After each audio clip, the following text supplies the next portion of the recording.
this is not a wrestling angle, unfortunately.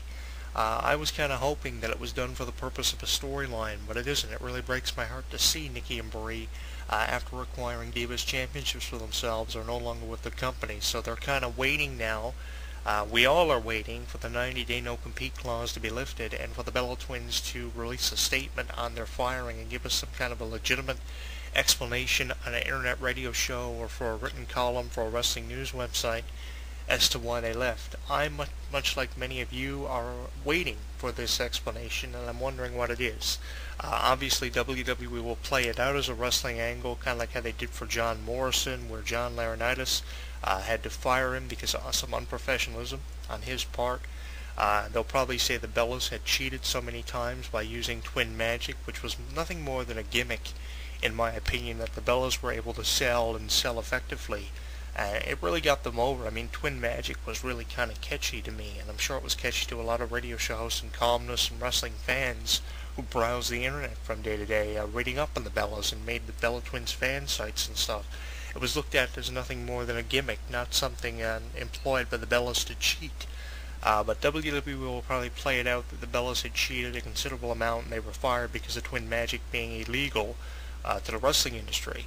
I haven't heard anything as stupid as that since the jackknife was banned in WCW, to be honest with you. It was kind of stupid how WWE just fired the Bellas with no logical explanation. Expect this one to be played out as a wrestling angle.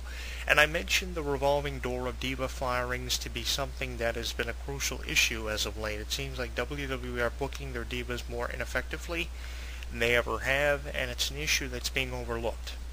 I mean, the Divas division was an issue that was always overlooked. I can't say this is anything new because some of the most incredible talents in the WWE's Divas division has been released over the last number of years. Jillian Hall, Melina, Maurice, and now the Bella Twins join that club.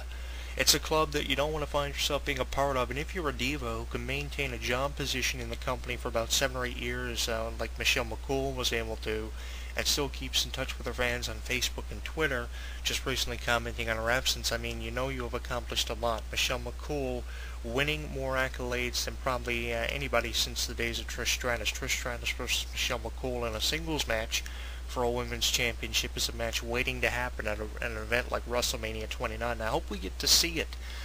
Because if you're a woman who can stay in the wrestling business for 7 8 years, you definitely are a legend. And I know when Trish Stratus was being referred to as a legend in 05-06, the term legend was kind of being thrown around at that particular point in time. But really looking back on what women have meant to the wrestling business, I think that the term legend being attached to names like Trish Stratus and Michelle McCool are justifiably right. Because not too many women have accomplished what they have been able to accomplish. I mean, Maurice, accomplishing a lot. She is never mentioned now because of contractual obligations, setting the record to be 217 days.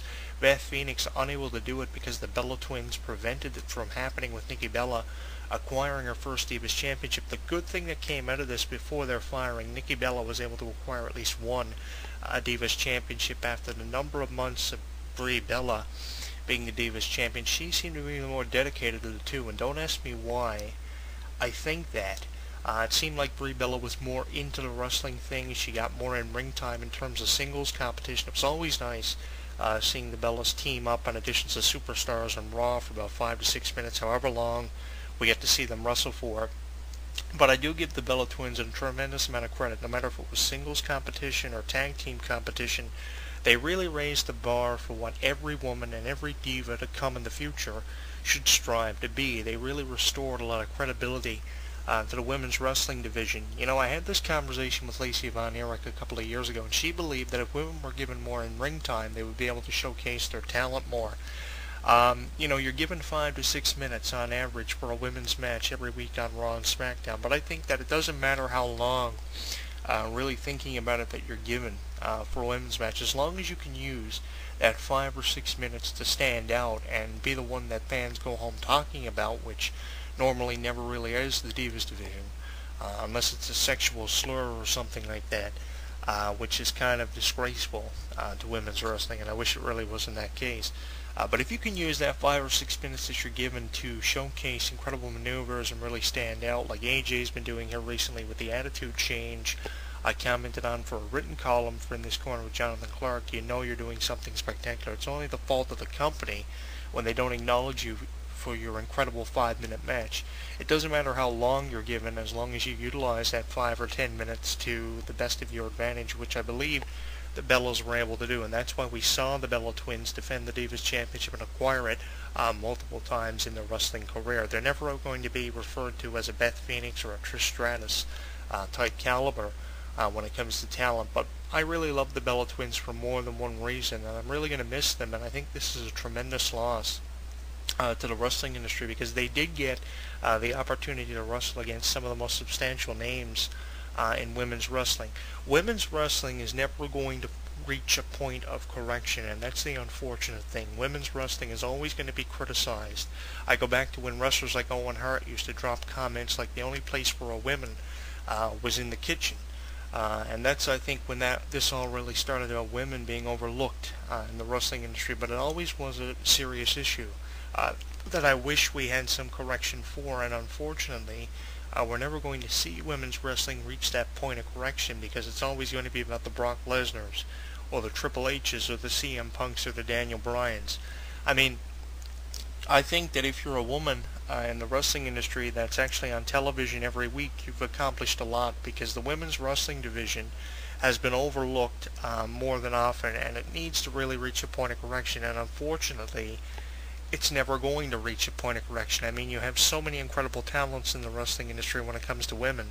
In TNA, you have an incredible amount of talent. The talent in TNA is far more diverse than what you have in WWE, and the matches for women's wrestling in TNA and Ring of Honor are lengthy, more longer than what we see in the WWE. We're lucky if we get a 5 to 6 minute match with women. There for a while last year, they were having 5-on-5, 6-on-6, 7-on-7, 8-on-8 Divas tag matches, and the good thing about that was at least every Diva in the match was getting some in-ring time, regardless if it was 45 seconds to a minute. Each Diva was getting an opportunity to showcase their talent, either on the losing or winning team. It didn't matter. At least you were getting some in-ring time, and they stuck with that kind of formula and presentation for a number of weeks before killing the idea, and I wish they were still running with that.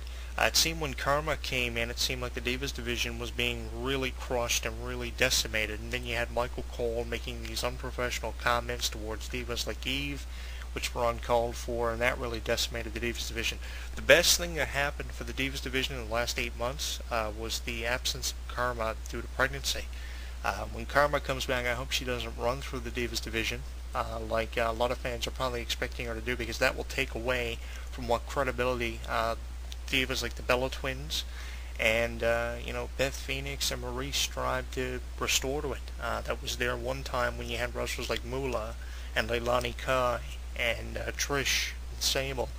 I think the Bellas really worked to get to that level, to get the Divas division to that level, and now with their release, unfortunately, it's been taken away. I'm not saying the WWE aren't going to continue to reproduce incredible talents, because they probably will. They just recently signed a 13 or 14-year-old girl to contract with the company, and she'll probably be one of the most successful talents by the time she gets ready to step inside of the ring at the age of 17 or 18 and competes with some of the top names, whoever they are, by the time she arrives.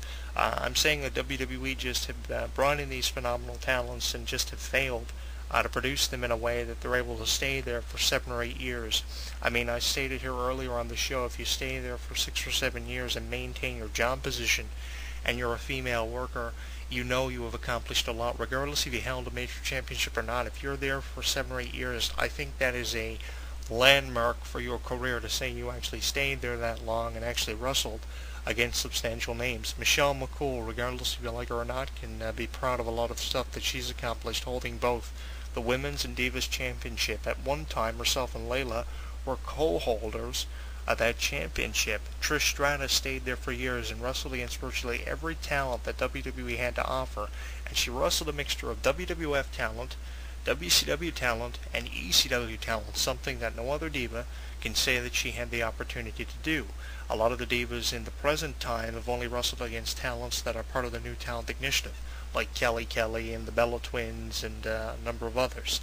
Unfortunately, WWE have been unable to produce their Divas division in the way that I think it should be produced, and until it is produced that way, women's wrestling is going to continue to be overshadowed, and unfortunately continue to be the piss break or the time that fans use to do something beneficiary to them rather than actually follow the Divas division. I wish the Divas division was being followed more, but until we see Divas coming in and who are actually being taken seriously, we're never going to see the Divas division taken seriously or reviewed in the way that I would like for it to be reviewed. I would like for the Divas division to amount to something more than just a match or two on a pay-per-view or a show that is just kind of looked at as being something stupid and to give the crowd a bit of a reprieve from an exciting match they just witnessed. I wish the Divas division was given more insight by columnists and journalists rather than 2 to 3 minutes. Usually the conversation about a women's match is who's going to turn heel, who's going to turn babyface. And I'll admit to you, the WWE storylines aren't that great.